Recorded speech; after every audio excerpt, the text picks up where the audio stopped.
you heard the theory of the Titanic and the Federal Reserve? Well, here it goes.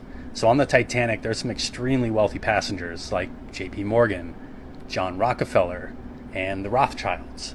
But then you have Jacob Astor, the wealthiest man in the world at the time. He owned about 40% of all mortgages, and he was a Freemason who was very opposed to the idea of a central bank. Whereas J.P. Morgan, Rockefeller, and Rothschild strongly supported the idea of a central bank. So Jacob Astor was the only one standing in the way of a central bank at the time. Coincidentally, the morning the Titanic was supposed to set sail, J.P. Morgan, some Rothschilds, and others quietly exited the ship without any explanation. 5 days later, Titanic slams into an iceberg and it starts to sink. And even though Jacob Astor is the wealthiest man in the world, he still can't find a seat in a lifeboat, and he ends up sinking with the ship.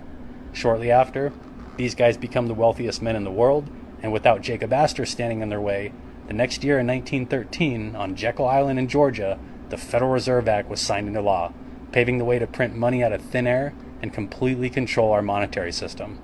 Was this a coincidence or a conspiracy?